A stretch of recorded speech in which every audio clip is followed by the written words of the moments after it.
Starlux has been making waves as the new luxury kid on the block, and the Airbus A350 Business Class, well, everybody's talking about it. Sleek cabins, top tier service and a futuristic vibe.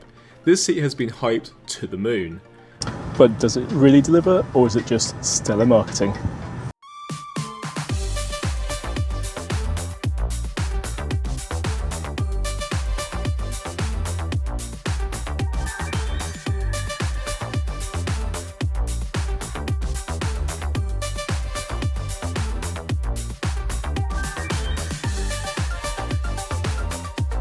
Welcome to today's video. We are flying Starlux, which is pretty exciting, but there's a story behind this, and we're meant to be flying 3 flights with them on the A350. One was in business, one was in premium, and one in economy. Unfortunately, the first flight got changed to an A330 Neo, which is not bad. It's a good product, but it's also their regional product. So I've upgraded today's flight to business, which is exciting, and we'll probably do a comparison for the third. Let's go. I'm currently 8 days into my Asian adventure, having revisited Cathay Pacific's business class on board the A350, which is just dreamy, and spent a few days in Koh Samui trying out boutique airline Bangkok Air, all of which will be available at some point on our channel. And for those who don't know, this is my favourite airport adjacent hotel, except for courtyards when they have lower pricing, because well, that swimming pool is just drop jaw wow. So the journey to the airport is only 10 minutes, with just under 3 hours until departure.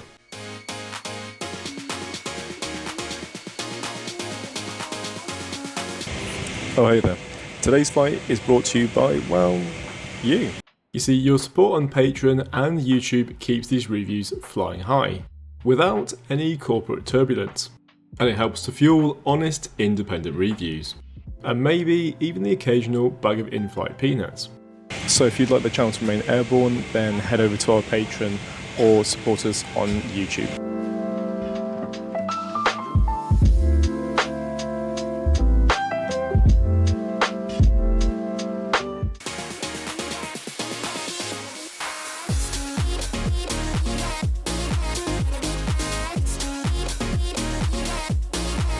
If you want the full Starlux experience, then be sure to fly from Terminal 2 in Taipei, because their lounge is out of this world. Sorry about that. Anyway, it's time to go get checked in, and it's off to the lounge.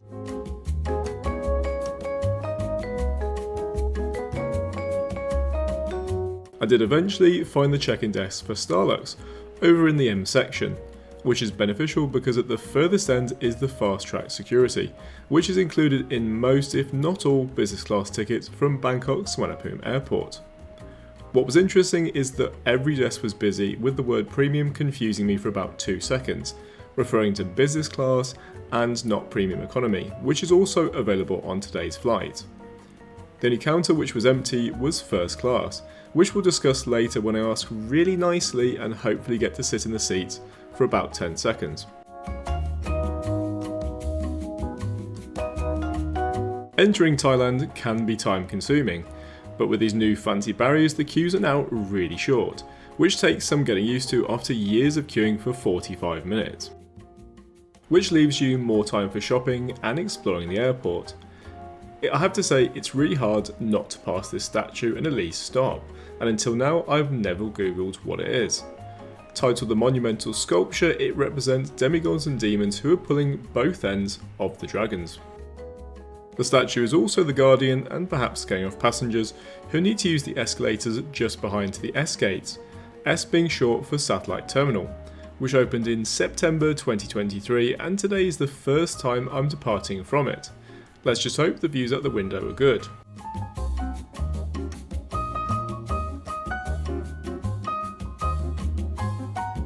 So as someone that used to work for the railway, that's going to be interesting because there's a 2-track system for the train, the shuttle train. Unfortunately, at each end it's one platform, so if one breaks down, the whole system goes down. I should be distracted by this very expensive and impressive elephant statue, but something's caught my view out the window. I've seen Mahan Air's Airbus A340 many times while we taxied to the runway, and sadly never out the window. It's an airline I know nothing about, but it fascinates me that they operate a dying breed of quad-engine, one-story airplanes.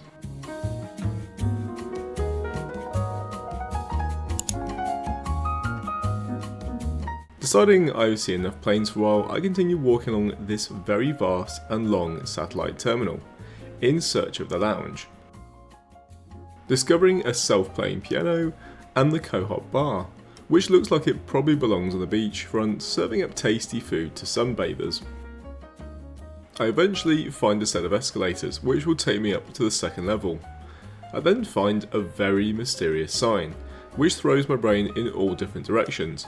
Could this be a sign that Qatar is in the process of creating one of their signature lounges?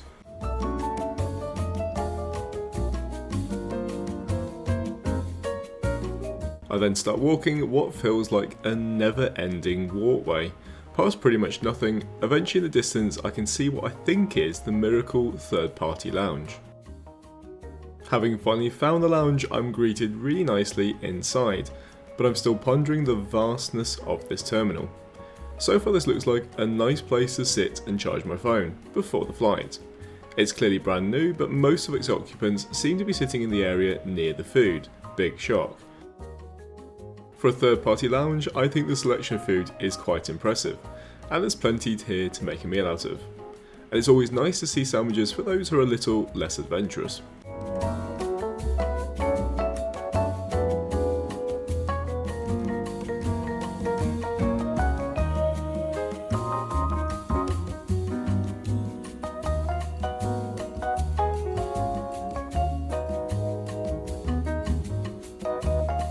This morning I had breakfast at the hotel, and to be honest it was a nice selection, but I know a better place just a few minutes away, so I'm not really that hungry. So I'm wandering around the lounge and I find an area with a large balcony, which overlooks the terminal. It's not busy in here, but this area is quieter, and who doesn't love a view? They even have sausage rolls. It's time for a good old cup of tea. Let's have a look at today's journey map. Julia's X-Ray 742 departs Bangkok at 13:10, before taking 3 hours and 50 minutes and 1,575 miles over to Taipei, with some exciting and mysterious flights over the next few days. Before I fly the exact same route in the opposite direction back with Starlux, to compare their premium economy to their economy. Is it worth the upgrade? You tell me, but obviously you have to watch the video first.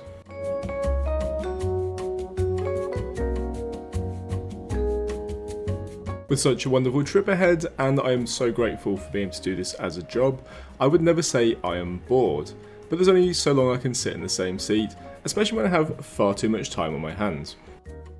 So I'm not really wanting to sit around and just watch endless Instagram reels. I get a bit bored. I did do some research on today's flight, and as you'll see, this is a route which is really short, but at the same time has a first-class product, which I'm excited to see. But the cost was £2,000, and that is extremely high for the route. And that sounds insane for a 3-hour route. When you think about it logically, there's a good reason for this. If you take, say, Hong Kong to Los Angeles, you have Cathay Pacific, whose first-class product on the Boeing 777-300 was for a long time the largest seat in the sky. And most passengers want to go direct, so a connecting flight, which is often considered less desirable, needs a cash incentive to tempt people away. To spend some time and improve my step count, I walked around the centre of the terminal quite a few times, before spotting our ride over to Taipei, Starlux's Airbus A350. Boarding has separate zones for first and business, and I assume premium economy shortly after, with economy to the right hand side, but there's a small 10-minute delay, likely due to the weather because it's rainy season, so not a surprise.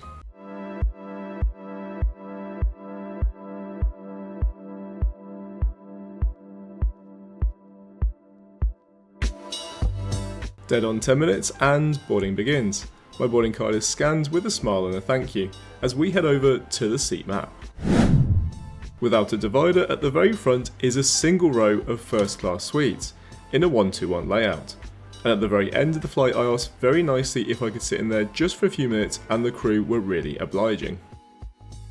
The seat is really impressive, with a 60-inch high partition, which some might find a tiny bit claustrophobic, but it makes these incredibly private. They also feature a screen which is so beautiful I could cry, that's 32 inches in size, and also features 4K UHD picture. with Bluetooth pairing, universal plug socket USB-A, C and a wireless charging pad. I'm just pleased I tried this at the end because my seat in business class is incredible, but this is next level. And in the same section we have 7 rows of business class seats in a 1-2-1 layout, with one less row by the windows. And beyond door number 2 is the premium economy and economy sections, which we'll discuss those in a different review.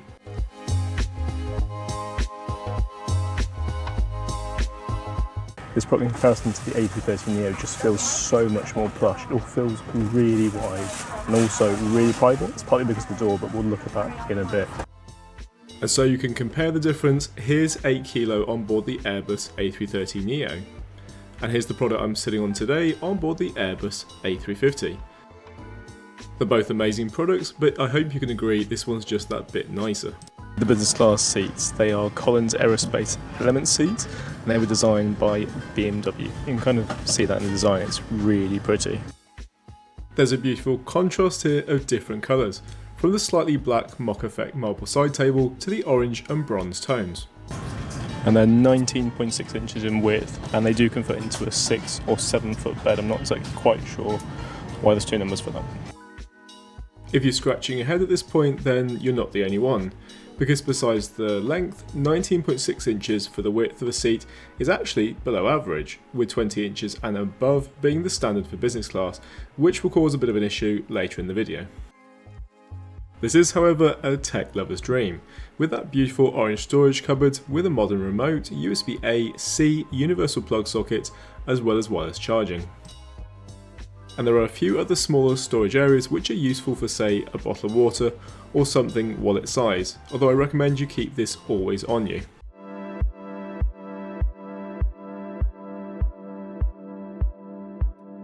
The last thing to note is that usually I would choose the last row in the cabin. However, I watched someone else's review and I note that the window alignment on rows 6 and 7 isn't great, so just FYI for you.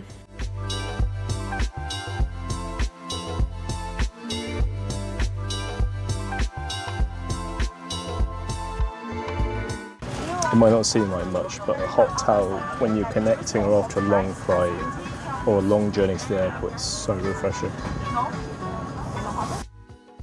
This also comes on a very pretty tray alongside a pineapple smoothie. It's not champagne, but it's delightful. There's no amenity kit because it's a short flight.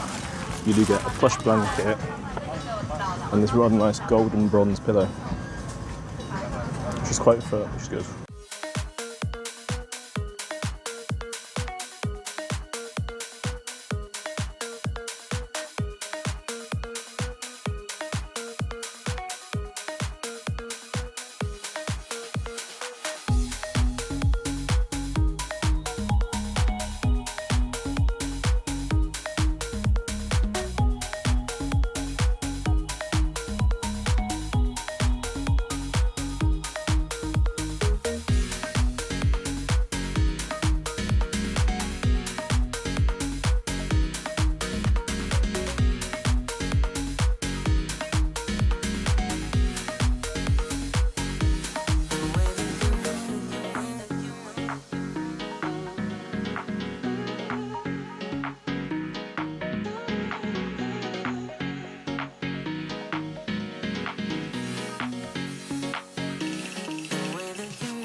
So let's check out the in-flight entertainment, and these headphones look pretty industrial but very cool at the same time.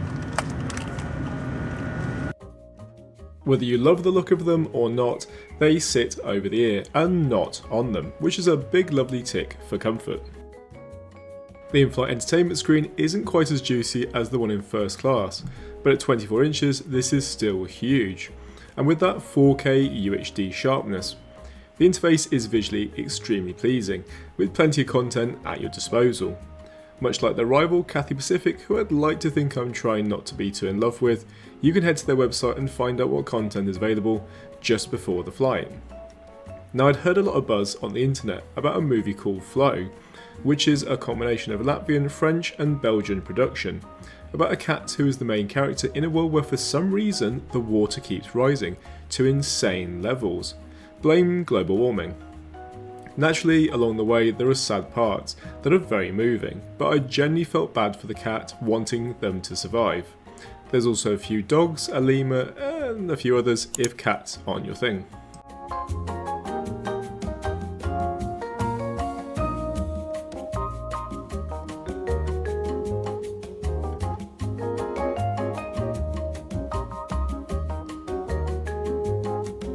If my previous delicious experience on Starlux is anything to go by, it's going to be a beautiful experience.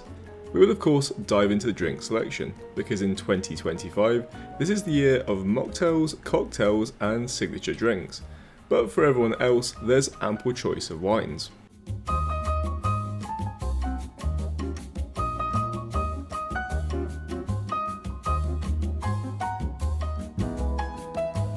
Feeling inspired by the set Asian meal, I unfortunately forgot to turn the page, my bad, for those less adventurous with the exclusive international, so here's an example from my previous flight.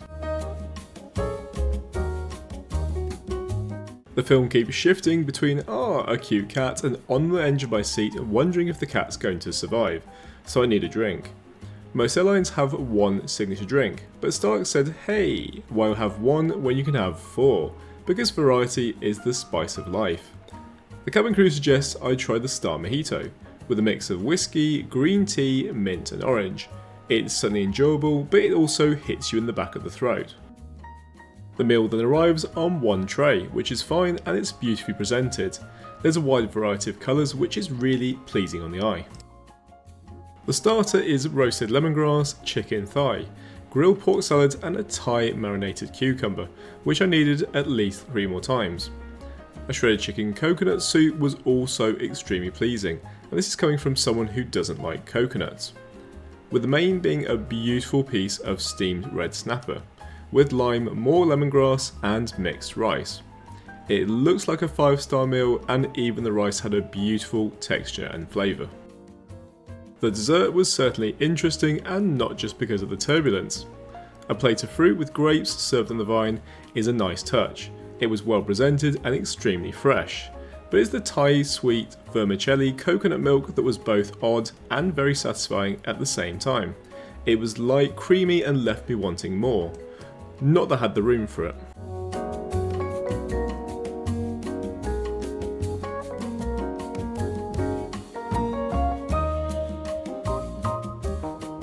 So the meal service was really good. They were so quick and the food, just everything was really delicious. With the lunch being now a fond distant memory, it was evident that the cabin was becoming slowly darker, for those who might want to have a nap. So now is a good time to show you the polarising window, which is slightly different from the Boeing 787 where this technology first featured, and it's seen some minor improvements. Making the window dark is very quick, and reversing the process takes about 40 seconds. I'm going to go visit the bathroom. There is something really cool in there, especially if you like your aviation things, and then I'm going to try out the seat in the flat mode.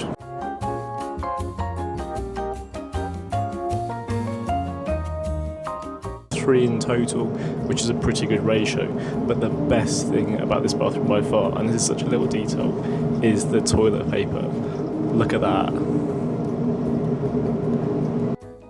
Someone was clearly thinking, how can we make the most boring part of the experience even better? Let's start with the organic amenities, which are really nice.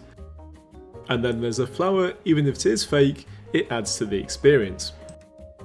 A diffuser helps this very tiny room smell that little bit fresher. And finally, mouthwash in an easy to open sachet. After that refreshing and eye-opening experience, I'm heading back to my seat with some souvenirs in my pocket. There isn't that long left in the flight, but just enough to see what the privacy is like on a longer route. starting with that sliding door, which isn't very tall and it doesn't reach the floor, but it's a nice gesture. When the seat is reclined, it certainly looks like a snug and comfortable place to get a few hours of sleep. But I'm wondering, BMW are famous for their cars, and there's no doubt about the design being out of this world, but there's a problem. It's very slightly restrictive, but I think it's because of the footwell for the seat behind, and also on the other side is like an armrest and it doesn't fully go down, so unfortunately the seat is a tiny bit restrictive. If you're a side sleeper, I think it's brilliant. If you lie on your back, hit and miss. So unfortunately this makes Starlux's business class seat a little bit odd, because at 19.6 inches it's nearly identical to the competition on the same aircraft. Cathay Pacific offers 20.2 inches, and Thai goes up to 21. If it weren't for the fixed armrest, it would be just as comfortable. Not feeling tired and for the most part comfortable, I moved on to the comedy genius of Joyride, starring Ashley Park from Emily in Paris, who goes in search of her mother and culture after growing up in the USA and never really feels like she belongs. It goes spectacularly wrong, and there are some questionable moments I found hilarious but might be a little bit too much for viewers. Just before we land, I had time to try out the Sci-Fi Cosmos, whilst also forgetting to connect my microphone to talk you through the others. This is probably the best by far, made with gin, lactic acid, blue curacao syrup and tonic water. Deciding I have enough souvenirs from the bathroom, it's time for the landing into Taipei. Please store all your baggage in the overhead compartments or under the seat in front of you.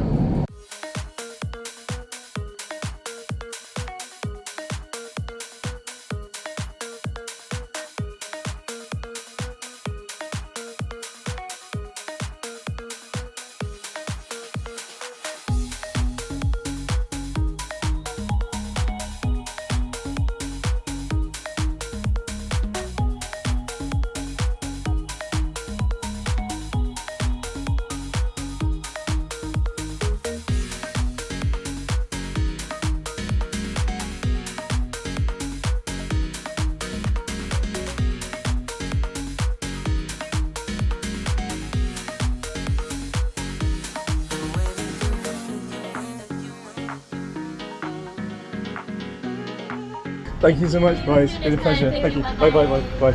Thank you. Pleasure. Bye bye. Have a nice day. You too.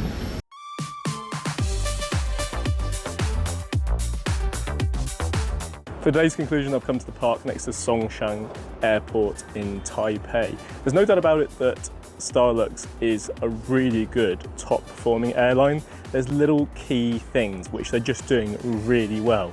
I will start with the food. The dessert, not maybe for everyone's taste, but it was quite simple but really delicious and quite exciting. The seat itself, I do love the look of it. It's designed really well. I just have to point out once again that unfortunately, if you're a side sleeper, great. If you lie on your back, then perhaps it's not so good because of that armrest that doesn't go down. And also that kind of like indent on the other side, which gives more footwell space to the person behind. The cabin crew were absolutely brilliant. They had no issue at all with me filming or taking photos, and they were really kind about it as well, because I understand that, to be fair, it can be a bit of a bother. But I really enjoyed Starlux. I'm more than happy to fly them again, and in a few days we're flying them in premium economy, but doing a comparison to economy. I'm going to do a little bit of plane spotting now. I know I'm a bit of a sad. Do you like the hat? Let me know in the comments below.